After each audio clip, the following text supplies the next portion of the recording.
Mother Teresa of Calcutta, Mwalimu Nyerere, or we, the NRA fighters. For us, we were working not for ourselves. The NRA fighters, Mwalimu Nyerere, Mother Teresa of Calcutta, were not working for pay. We were working for Moyogwa Uganda, Moyogwa Africa, for Pan-Africanism, patriotism. But we are, however, for the majority of cases, they are motivated to work for personal gain. It was therefore philosophically wrong to think that you can sustainably and efficiently build an economy based on parastatals. It is a strategy that had implied risks.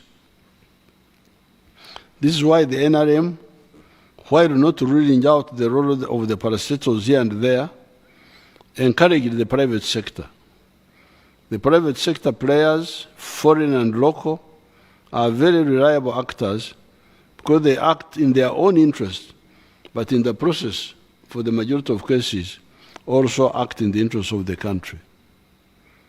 There is, however, a great need for the government to play a regulatory role to ensure that the private sector does not take shortcuts and endanger the health of the consumers.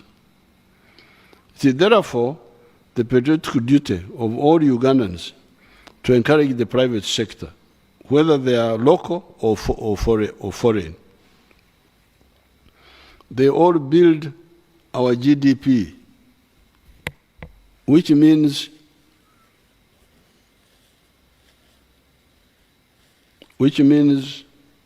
the value of the wealth on the territory of Uganda, whether by our citizens or others. In the process, it also helps us to expand our GNP, gross national product, which is the value of the wealth of our citizens, whether located here or abroad. The GDP of the USA is US dollars 26.24 trillion. Its GNP is US dollars 24 trillion. So you can hear a country like the United States, the bigger portion of the economy is by citizens and foreigners.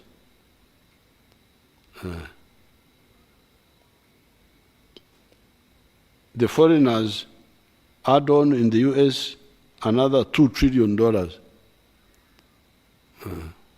The indigenous own the rest.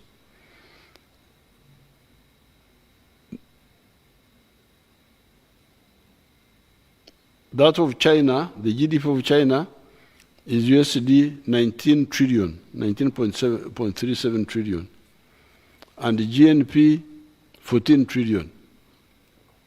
So you find that in China, the foreigners have done more than the locals in building the economy. An extra like 5 trillion is brought in by the foreigners. So therefore, delaying investors, whether local or foreign, is enemy action, and we shall take it as such. So therefore, the second important thing, once you are clear about no sectarianism, no politics of identity, the next most important point is to encourage the private sector, not to disturb them, not to waste their time, not to ask bribes from them, not to delay them, because they will help us to build our country. The third most crucial ingredient is economic infrastructure, especially electricity, the railway, the roads, the ICT backbone, airports, ports, piped water, irrigation canals, etc. These are crucial so as to create connectivity by linking the producers with the consumers, i.e. in the form of roads, the railway, airports, the ICT backbone, the ports, or lowering costs of doing business in the economy and also stabilizing agriculture in the case of irrigation. This will make our products plentiful and competitive. So, number one, don't believe in sectarianism, believe in patriotism, Pan-Africanism. Number two, encourage the private sector. Number three, work on the infrastructure, economic infrastructure.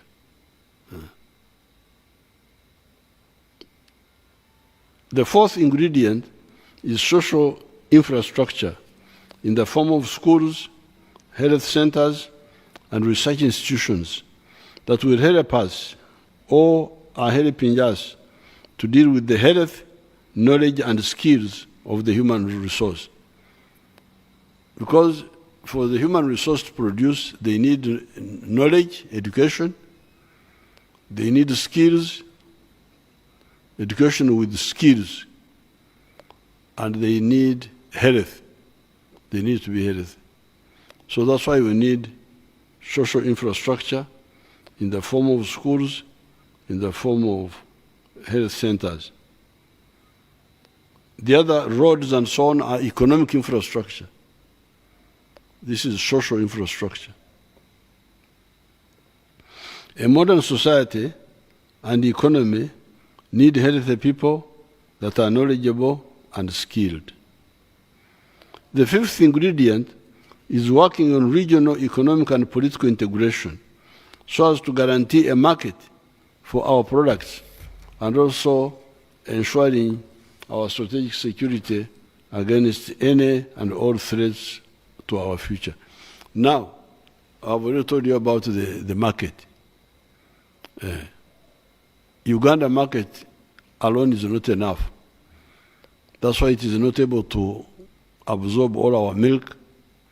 Milk we produce now 5.4 billion liters. You Ugandans are drinking only 800 million. So there is a surplus now of 4 billion liters. If we do not have the markets of other countries, of East Africa, of Congo, of South Sudan, the milk industry will collapse. The maize, 5 million tons. Ugandans consume only 1 million tons. Surplus 4 million tons. Avocado, Nasukari, I think we are now at 700,000 tons of sugar. But the consumption within Uganda is about 320,000 or something like that. So we've got a surplus of almost 400,000. And so on. So, without a regional market, what is the future? That's why when I see the politics in the TV, in the radios, in the newspapers, talking about what? Nobody talking about integration. Then you know that abantu baffe balekanga byebasande kukola ne bakola byebatasande kukola n'amazima tigali mu bo. They have left and done what they ought to. You should be talking about integration. Link up with your friends in Kenya, in Tanzania, in Rwanda, in Burundi, in Congo, in South Sudan, in Ethiopia, in other West Africa, to talk about integration. Because in order for us to be prosperous, we need a big market for the wealth creators. So this is point number 5. Number 6, the sixth ingredient are some international contacts with those that are willing to trade with us on an equitable basis and are reliable partners when it comes to the exchange of goods and services. Some of these international contacts, apart from trading with us, can also generate investors to come to our country. They can be sources of tourists and can bring technology to our country. So we also need international contacts. with the people who respect, who respect us, who don't interfere in our internal politics. The seventh ingredient is to eliminate corruption. Corruption takes the form of stealing government money meant for pro-people efforts like economic activities, infrastructure, service delivery, etc. It means taking bribes from the public who are looking for services, like somebody is looking for a job, you take a bribe from him. Somebody wants medical attention, you must pay a bribe. To get licenses from the government, they must pay bribes. And also taking bribes from investors, from people who want to do business here. Ugandans and non-Ugandans that want to do business in Uganda do not pay bribes. Do not pay bribes. It's not necessary. Instead, expose them. Report the scam, report the parasites to the State House Anti-Corruption Team of Brigadier Isoke and Colonel Nakarema's group. Action will be taken. Because this corruption is another now big problem in disturbing the implementation of government projects, but also in disturbing the private sector. Private sector should not be interrupted by these corrupt people. The eighth crucial ingredient is protecting our environment, which means the wetlands, the forests, the rivers, the lakes, and the water towers in the form of our high mountains of the Rwenzori, the Elgon, the Kigezi Mountains, the Agoro Hills, and the hills of Singo, Kochi, Buweju, Bunyaruguru, Rwampara, Rahama, etc. Why do we need to protect these environmental assets? It is because they provide us with three of the most primary lifesavers. These are air, water, and food. You cannot live without air for 3 minutes. If you don't breathe 3 minutes, you are dead. 3 minutes. You cannot live without water for 3 days. And you cannot live without food for 8 days. These environmental assets are responsible for our plentiful rainfall and water. As long as our rainfall is maintained and our water supply is maintained, we shall always be sure of food, including food supported by irrigation. We shall always be sure of water for drinking and other forms of human personal use, e.g. bathing, etc. Factories need water. Those in the wetlands must therefore leave the wetlands peacefully, persuaded by this unimpeachable logic of our survival. Sirina kujja kulwana namwe abali mu ntobazi. Amazima gano okutegeera obukulu bw'ensonga eno okuli wano mu kiwandiiko kwe kubalaga nti muve mu ntobazi. Leave the wetlands because of the logic here. Because those environmental bodies, the forests, the lakes, the wetlands, the mountains, here they are responsible for three things: for air, water, and food. Meaning, in other words, for survival. In other areas, we are talking of gaga, wealth, and so on, but here it is survival. That's what we are talking about.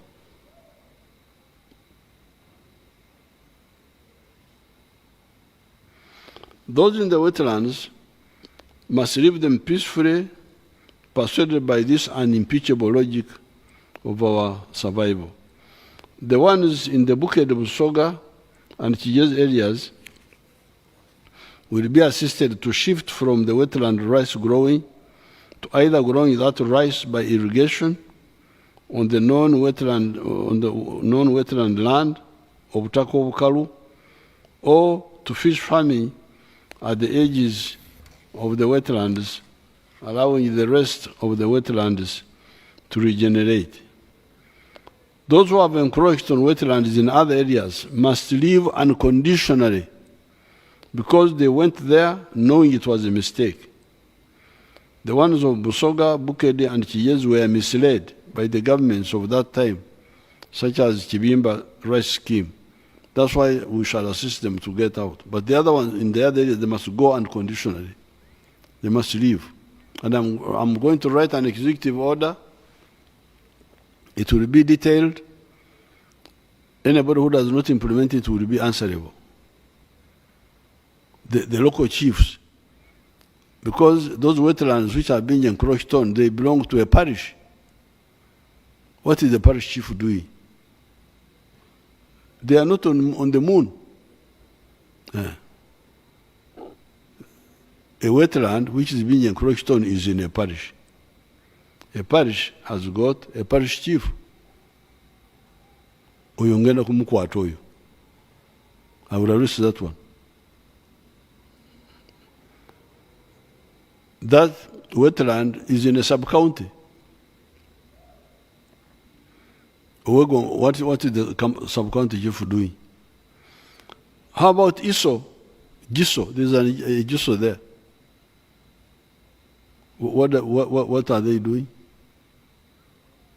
There is a cow in the district. There's another DC. So please, I'm going to issue a detailed executive order. People must leave the wetlands, must leave the forest and the river banks.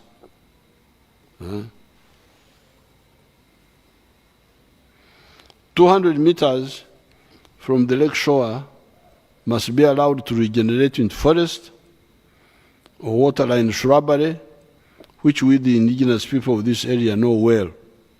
We know the bushes which grow near the water. Eminava, Mbobo, Eminyeganyeje, etc. See, if you leave, these bushes will grow. If you see on the way to Entebbe, that Ikituburu, I think they call it Ikituburu, near the water now there is swamp grass there. On the left as you go to Entebbe. You can see swamp grass, Ebugugu, Cyperus latifolia. You can see it clear on the left. So if you leave the place, the swamp bush and grass will grow. 100 meters from the river banks must be similarly vacated. It is only the factories that are already built in what used to be wetlands that will be kept. Because the factories are very expensive and we need them.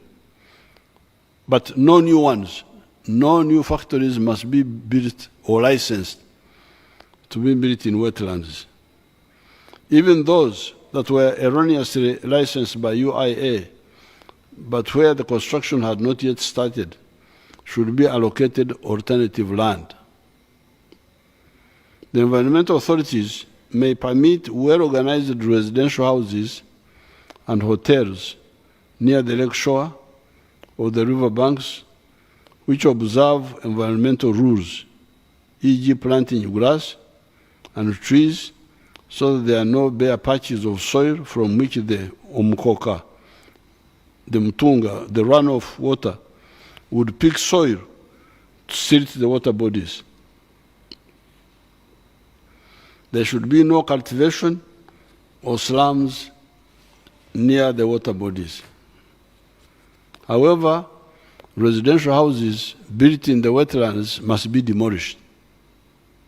Water is not only important for air, life support and food generation, but also enables us to generate electricity, hydroelectricity. As far as the rivers are concerned, Uganda is both a downstream and an upstream country.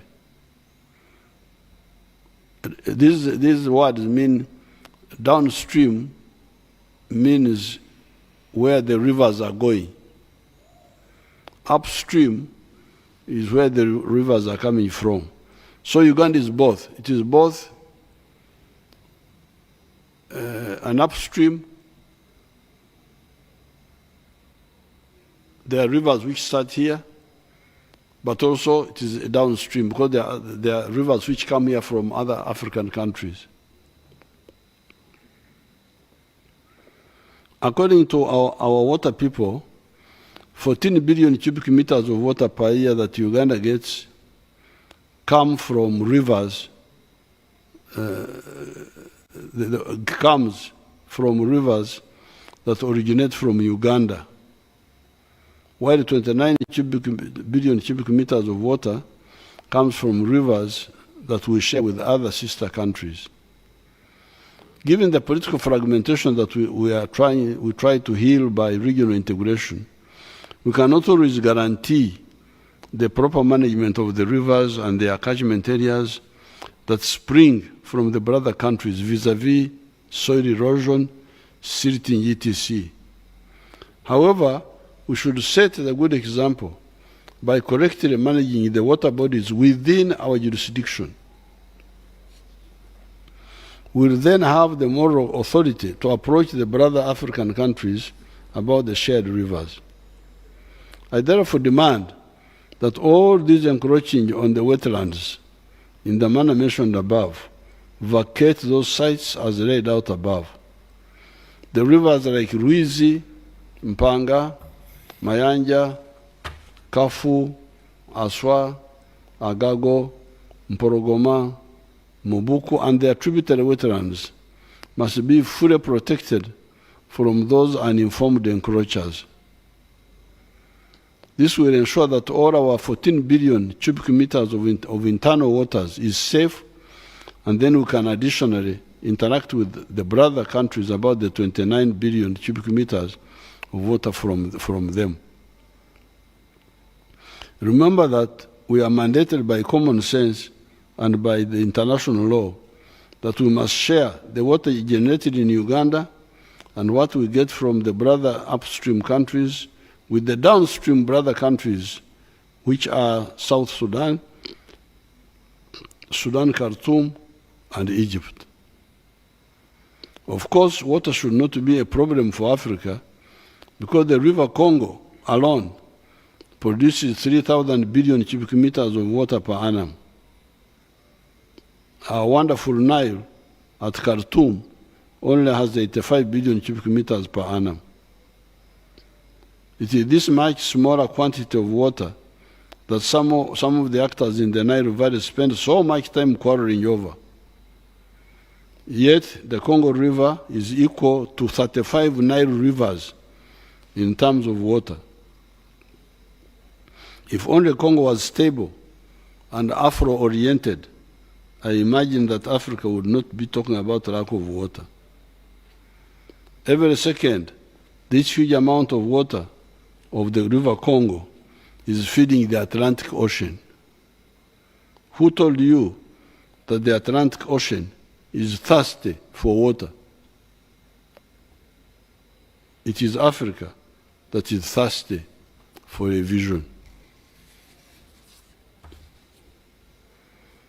With these eight successes guaranteed. Because you remember that's how we started. Barekanga byabasande kukola, bakola betasande kukola, namwe matagali mu. They left undone what they ought to have done, and they did other things. We are now telling you these are the things to do, the 8. With these 8, success is guaranteed. It is these that we should work on and ignore the noise of those that live and done what they ought to have done and do that they ought not to have done, and there is no truth in them. Ugandans should not waste time worrying about aid, about loans, etc. We do not need most of these loans. We happily work with all the countries in the world that respect our sovereignty. That is how the UN system should operate. No country should interfere in the internal affairs of another country. That is why we separate foreign affairs from internal affairs. Why should anybody catapult his values through foreign affairs into the internal affairs of another country? Human needs are similar: food, shelter, clothing, mobility, poverty, etc. However, their management evolves differently and at different speeds in the different countries. It is wrong to try to export systems and values, or to export revolution, new ideas, or export counter-revolution, old ideas. This was the mistake of the Pope when Protestantism rose up.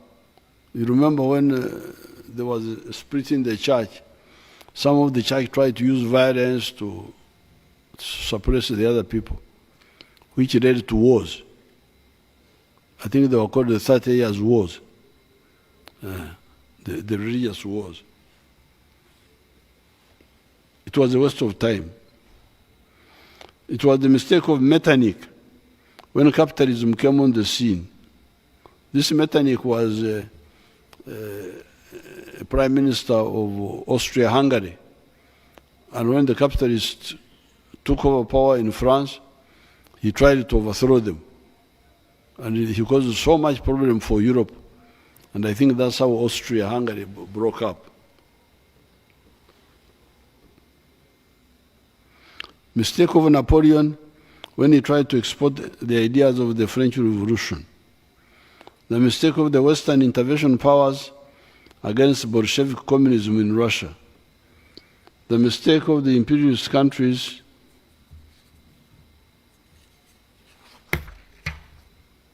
trying to maintain neo-colonialism in Africa, like the killing of Patrice Lumumba or the killing of Salvador Allende in Chile.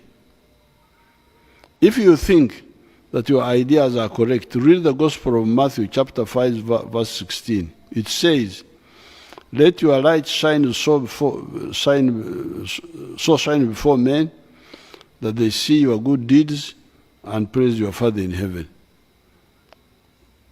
That's what it says.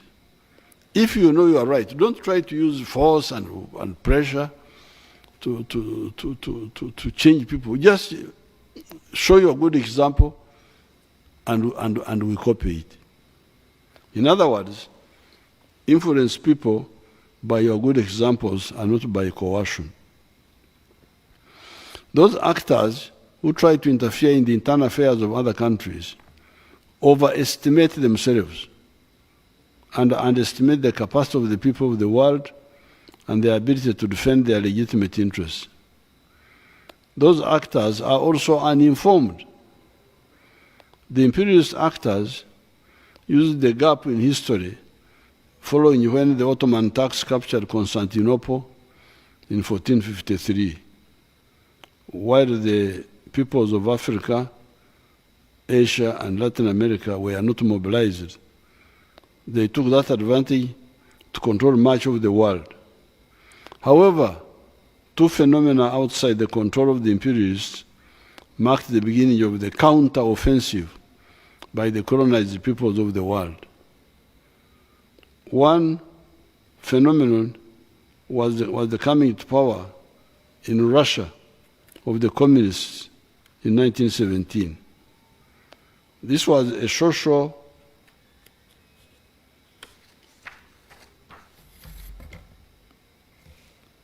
force in a semi-modern big country that had no interest in colonizing other people of the world. Marshal of the Soviet Union Gorgy Zhukov, in his book Reminiscences and Reflections on page 267, writes as follows. This is in quotes. Let me recall a set of facts which, when reported to Stalin, were likely to heighten his distrust for the above warning. I mean the secret negotiations with Nazi Germany in London in 1939, precisely when Britain, France, and USSR were holding military talks in Moscow. British diplomats were offering the Nazis an agreement on dividing the spheres of influence on a world scale. The British Minister of Trade, Hudson, said during his talks with a Nazi called something, Wartat, a Nazi Privy Councillor, close to Field Marshal Goering, that 3 extensive regions offering unlimited opportunities of economic activity, the British Empire, China, and Russia, were open to the 2 countries. These people are proposing to share the world, proposing to the Russians, but the Russians rejected it. Why do you want to share the world? Why do you want to share other people? You can't be clever when you think like that. Eh? You can share cows, you can share goats, but to share people. Why do you want to share? Spheres of influence. Who are you?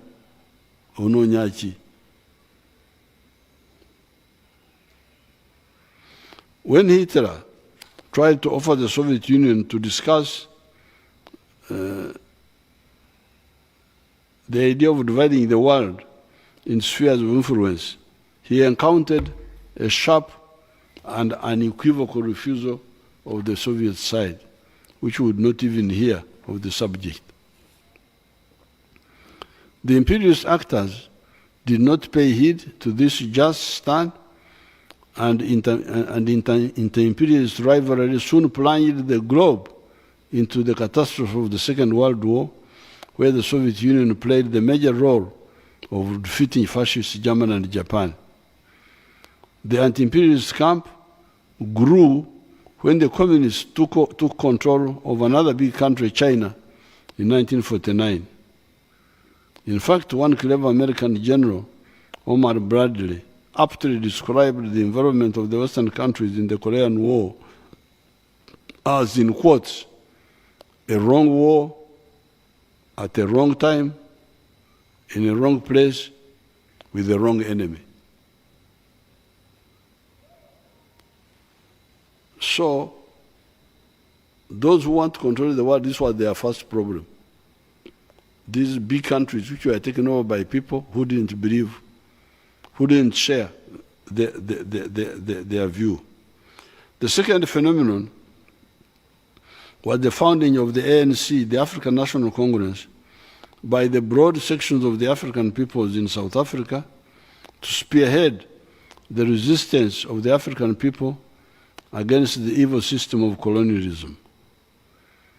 The African resistance would no longer be led by chiefs with ostrich feathers, but by more enlightened freedom fighters such as Jomo Kenyatta, Kwame Nkrumah, Julius Nyerere, Samora Moses Machel, Nelson Mandela, Oliver Tambo, Robert Mugabe, and others. So these two events, the communists taking over Russia in 1917, and then China in 1949, and taking a strong stand against Ofuzu Matwari, against imperialism. And then the ANC being started, led by new people, and later joined by other movements, like the TANU of Tanganyika, like our UNC here, like the parties of Ghana, these two events could no longer allow the imperialists to play around. With these two factors, it is futile for the imperialist countries to entertain illusions of perpetuating their control over Africa, let alone the whole of the global South. They are squandering abundant goodwill that the Africans have toward the citizens of those countries in spite of the past mistakes. Since the founding of the ANC in 1912, much of the global South has ejected the imperialists. Indonesia under Sukarno in 1946. India under Gandhi and Nehru in 1947. Vietnam under Ho Chi Minh 1954. Cuba under Castro 1959, and so on and so forth. Yet these victorious anti-colonial revolutions are not necessarily anti-West in all aspects. Take Vietnam. Who lost when the victorious Vietnam united and became a stronger powerhouse in Southeast Asia? Even the USA today seems to have good relations with the strong Vietnam. Therefore, these standoffs and conflicts are due to philosophical, ideological, and strategic shallowness or parasitism by some narrow groups in the respective countries or both. Those involved should stop wasting our time and the good opportunities of the whole world. With these 8 ingredients, Uganda is unstoppable. With these 8, talk of aid is laughable. We do not need aid. It is the mishandling of these 8 that is the killer. Jesus, in the book of Matthew chapter 15, verse 11, pointed out that what kills a person is what comes from within him, but not what comes from outside. It says, in quotes, what goes in someone's mouth does not defile them, but what comes out of their mouth, that is what defiles them. End of quotes. I thank you and I wish you good luck.